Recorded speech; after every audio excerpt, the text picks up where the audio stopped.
Imagine having access to like an incredibly advanced algorithmic trading system. Right. We are talking about a machine that can process millions of data points a second, right?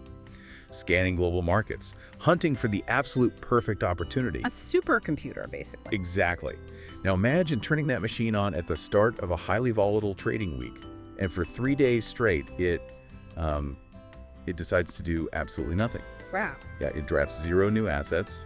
It just sits there, hands in its digital pockets, while the market goes completely wild.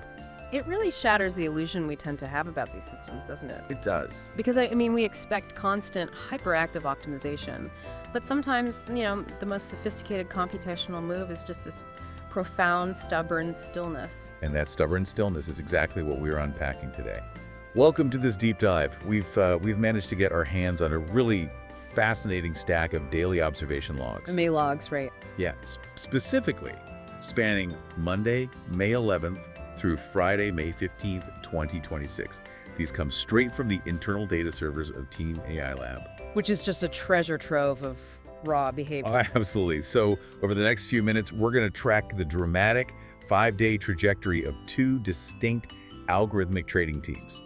We'll look at how they processed a chaotic environment, how they wore down under pressure, and, well, what it actually looks like when rigid machine logic is forced into a genuine survival situation. And it's important to note we are dealing with 2 entirely opposing philosophies here, operating in the exact same market environment. Right, the climbers and the riders. Exactly. We have Team Mountain Climbers, which is an algorithm driven by equilibrium detection, so that means it hunts for stability and mean reversion. Finding the baseline. Yes.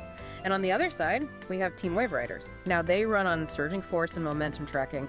They just want to catch and ride the biggest, fastest market trends. Now, before we go any further, I need to make a very crucial disclaimer to you, the listener. Very important, yeah. What we are doing today is sharing pure research data and analyzing algorithmic behavioral logs. This deep dive is absolutely not investment advice. Right, no crystal balls here. Not at all. It does not suggest future market outcomes, and it is in no way a recommendation for your personal portfolio. We are here strictly to satisfy your intellectual curiosity about, the mechanics of complex systems. The final investment decisions in your life are always your own responsibility. Yeah, it's a vital distinction to make. I mean, we are treating these logs as a historical case study. We're looking backward at a specific 5-day window just to see how 2 unique AI constructs handled the friction of human markets. So let's establish a quick baseline so we aren't just, throwing numbers around in the dark. Good idea. When we look at these logs, we are tracking units and their 10-session runs. So think of a unit as an isolated algorithmic position in a specific sector. Right. And a 10-session run is essentially a locked-in mandate. When the algorithm drafts a unit, it commits to holding it through 10 specific market sessions. It cannot just hit the eject button. Exactly. It can't panic on day 3 because the weather got a little choppy. It is forced to see that contract through to the end. And that locked-in mandate, that's the crucible of this whole experiment. It removes human emotion from the equation entirely. No nervous selling. Right, an algorithm cannot get nervous. It must endure the full 10 sessions, which means we get to see the completely unvarnished consequence of its initial drafting logic. Which brings us to the start of the week. Monday morning, 9:00 a.m. Japan Standard Time. The opening bell. The bell rings, the scouting protocols initiate, and we immediately see a massive divergence between our 2 teams. Let's look at the mountain climbers first. They finish their Monday scouting process, and they draft well. Nobody. Just silence? Yep. Tuesday rolls around, 0 new drafts. Yeah. Wednesday, 0 again. They are relying entirely on a trusted roster of veteran units that were already active before the week even started. Okay, let's unpack this. Because from a sports perspective, Oh, I like this analogy. it's like the climbers are relying entirely on a trusted roster of veteran players, while the riders, as we'll see, are desperately drafting rookies to catch a spark. But wait, if the climbers are supposedly this advanced system, why aren't they scouting more? Isn't 0 new drafts a sign of a broken radar? Well, what's fascinating here is the logic itself. The mountain climber's core directive is equilibrium detection. Okay. Mechanically, the algorithm is constantly scanning for assets that have strayed from their true value and are primed to snap back. To that baseline we talked about. Right, it's a mean reversion strategy. But if the broader market is rapidly surging in one direction, if there's this massive unidirectional trend, there is simply no equilibrium to be found. So the logic is essentially functioning like a thermostat. How do you mean? Well, a thermostat only kicks on when the room temperature diverges from a very specific, stable baseline. Oh, right. If the entire house is actively on fire, which is essentially what a surging market is, a thermostat doesn't know what to do with that data. It doesn't find its trigger condition, so it simply stays off. That is a brilliant way to conceptualize it. The machine does not see its highly specific setup, so it just refuses to force a trade. It won't commit new capital just to participate in the chaos. But the wild part is, despite sitting on their hands, the mountain climbers were making an absolute killing. I really were. They started Monday sitting on a season score of positive 27.4 points. By Wednesday, relying solely on those veteran players, their score had skyrocketed to almost 60 points in the green. It was 59.3, I believe. Exactly. On Wednesday alone, they netted over 50 points. They had 15 active units running, and 8 of those were holding a positive balance. They even had a veteran unit in the mining and bank sectors successfully finish its 10-session run, and it took home a solid 4.2-point gain. I mean, it requires immense systemic discipline to behave that way. To watch your season score jump by 50 points and still refuse to draft new units because the underlying environmental data doesn't match your equilibrium parameters. A human trader would be popping champagne and doubling down immediately. Oh, absolutely. A human trader would feel invincible. But the algorithm remains entirely impassive. Okay, so while the climbers are coasting on their old guard, we have the wave riders on the complete opposite side of the spectrum. They started the week in serious pain. Deep in the red. Yeah, they carried over a 16.1-point deficit into Monday morning. Which, fundamentally changes their posture. Their internal logic is surging force. They are designed to find the prevailing wind of the market and aggressively hoist a sail. So they have to move. Yeah. When you are starting from a deficit in a momentum-based system, you have to actively hunt for the next big wave to pull you out of the hole. Yeah, and hunt they did. Unlike the dormant climbers, the riders were constantly scouting fresh talent. They drafted a new unit on Monday, another one on Tuesday, and 2 more on Wednesday. Scrambling for that spark. Exactly. And amazingly, that aggressive sprinting actually paid off at first. By Wednesday, they clawed their entire way out of that 16-point abyss. They pulled in a massive 26.6-point gain on Wednesday alone, bringing their season total back above water to a positive 12.5 points. You can clearly see the two distinct mechanisms working perfectly in their respective lanes here. Yeah, the contrast is crazy. The climbers let their established value positions mature quietly in the background, while the riders actively chase the immediate market momentum, riding that surging force back to profitability. For the first 3 days, both strategies were totally validated. We essentially have a turtle and a hare scenario, except they're, high-frequency AI bots. Right. But the problem with complex environments is that they're fragile. The weather never stays hospitable for long. And here's where it gets really interesting. By Thursday morning, the atmosphere completely shifts, and that aggressive sprinting strategy of the wave riders hits an absolute brick wall. The environmental friction suddenly intensifies, and we see it in the data logs immediately by Thursday. The aggressive scouting just stops. Old turkey. Both teams, including the momentum-hungry wave riders, draft 0 new units on Thursday and Friday. Well, just dried up completely. And for the wave riders, that hard-fought momentum they captured earlier in the week entirely collapses. On Thursday, several of their units hit their mandated 10-session exits. And this was painful. Oh, it was brutal. We are talking about positions heavily concentrated in information and communication, electric appliances. They actually had 2 units there, and retail trade. When the dust settled on those exits, they were slapped with a loss of 6.7 points. It's deeply revealing to look at the specific sectors that burned them there. Info and comm, electric appliances, retail. Exactly. These are classic high-beta, momentum-driven sectors. They're the fast-moving tech and consumer areas that attract massive capital during a surge. Right. But the moment the underlying market force stalls out, these sectors are the first to experience violent pullbacks. And because the algorithm is locked into that 10-session mandate, it couldn't bail out when the momentum started to crack. It was trapped. It was forced to hold those tech and retail units through Thursday, taking the full brunt of the reversal. And the bleeding didn't stop there. By Friday, the riders' daily score fell another 9.8 points into the red. Wow. Their season total plummeted all the way back down into the abyss, leaving them with a brutal 30.7-point deficit. They literally lost everything they had fought for earlier in the week. The surging force logic was effectively punished by the very volatility it tries to exploit. Once the wave crashed, the system was just trapped underneath it. But the reality check wasn't isolated to just the wave riders. The mountain climbers also took massive damage on Thursday and Friday, though it looked very different mechanically. Their roster took a beating. Yeah, remember, they started the week with 15 active units. By Thursday, that roster was chopped down.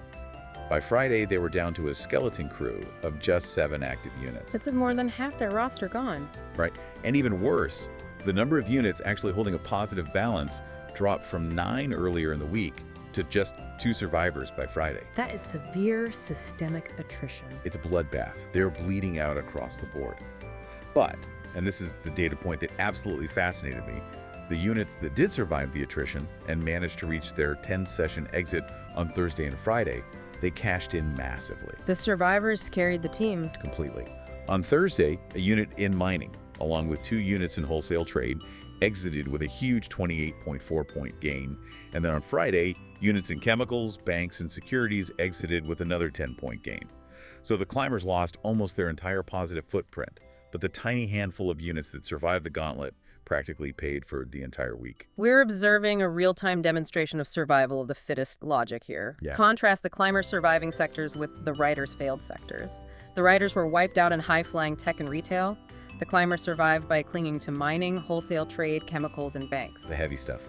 Exactly. These are traditionally value sectors. They represent the old economy, tangible assets, foundational infrastructure, areas that are generally less susceptible to sudden chaotic sentiment shifts. So the equilibrium logic, which searches for stability, naturally gravitated toward these grounded sectors weeks ago. Yes. The algorithm couldn't possibly predict the momentum crash that hit on Thursday, but the underlying framework it used to draft those units inadvertently provided a temporary shelter from the storm. That is the essence of adaptation in a complex system.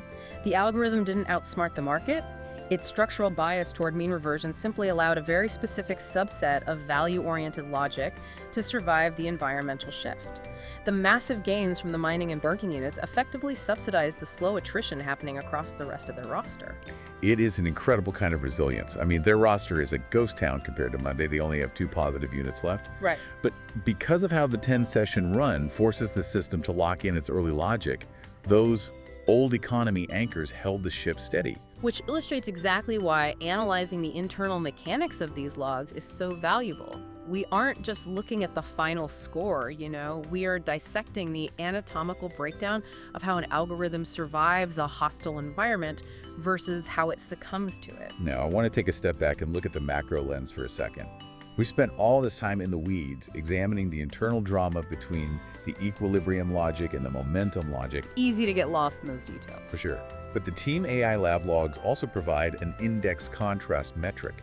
This tracks how these highly specialized algorithmic teams performed against the actual broad market indices. Specifically, the Nikkei 225 and the TTX. Right. And honestly, the numbers threw me for a loop, because throughout this entire dramatic week, both algorithmic teams generally underperformed against those broad indices. It's a really stark contrast. Yeah. On Friday, the struggling wave riders lagged behind the Nikkei by 4.8 points, and the TOPIX by 5.7 points. But even the victorious mountain climbers, who banked all those massive gains in mining and wholesale, were slightly in the red against the broad indices on Friday, down 0.5 against the Nikkei and 1.4 against the TOPIX. Right. So what does this all mean? If I'm listening to this, I'm naturally going to ask, wait, if both of these highly specialized precision-engineered AI systems are bleeding points against a basic broad market index, isn't the machine fundamentally failing? Why build a supercomputer if a basic index fund beats it? Well, if we connect this to the bigger picture, that's exactly the question a pure outcome-based trader would ask. Right. But if we adjust our perspective, that underperformance is actually a highly sophisticated piece of diagnostic data. Keep in mind, this is an ex-post analysis. We are looking backward at what happened. The machines aren't broken. They are functioning as incredibly precise sensors for market normalcy. Walk me through that. How does losing to an index make you a sensor? Well, think about what a broad index like the Nikkei or TOPIX represents. It is a blunt instrument. It's a market cap-weighted aggregation of collective, often indiscriminate market momentum. Okay, sure. An algorithm, on the other hand, is a scalpel. It is applying highly restrictive, surgical logic to extract a very specific type of advantage. When the sledgehammer consistently beats the scalpel, it tells us something profound about the material being worked on. Ah, so it means the environment itself is behaving in a way that defies logic. Precisely. If equilibrium detection and surging force tracking are both struggling to keep pace with the indiscriminate momentum of the broad market, it implies that this simply wasn't a normal week. Interesting. The underlying mechanics of the market were moving in a way that defied structured, historically validated logic. It points toward a potential historical turning point, or a broad macro event, where simply holding the entire market blindly is temporarily more effective than trying to surgically parse it. That is a remarkable way to frame the data. The contrast metric isn't a grade on the algorithm's intelligence. It's a measurement of the market's irrationality for that specific 5-day window. Yes. It's essentially telling us that the rules of the game temporarily shifted, favoring a blunt instrument over precision engineering. And the machine accurately recorded that tectonic shift. It logged the friction. It logged the breakdown of traditional signals. It didn't fail. It measured the exact dimensions of an anomaly. Which brings us perfectly to the conclusion of the week and what we can really call the season watershed. Let's look at the final standings when the bell rang on Friday, May 15th. The final tally. Despite the heavy attrition and the bizarre macro headwinds, the mountain climbers managed to preserve their gains, sitting comfortably at a season score of positive 46.9 points. Very respectable. And the wave riders, conversely, took the full force of the momentum collapse, ending the week battered and bruised at a painful negative 30.7 points. This single week was a massive dividing line that separated the two strategies for the entire season. It was a defining 5 days, and the way Team AI Lab processes this outcome really highlights their unwavering research philosophy. For them, a week of brutal attrition, a week where precision tools underperform against broad indices, it is never viewed as a failure. Because it's a machine. There's no ego involved. Exactly. Yeah. There is no panic, there is no frustration. It is simply vital, raw data.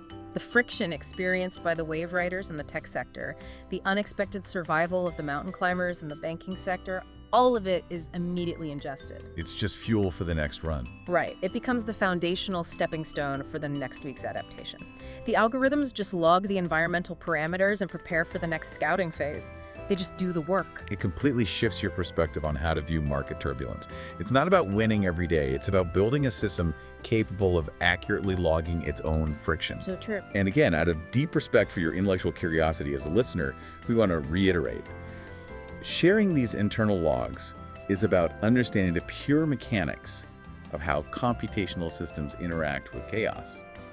It is a study of adaptation. It is not a crystal ball for your own finances. Exactly.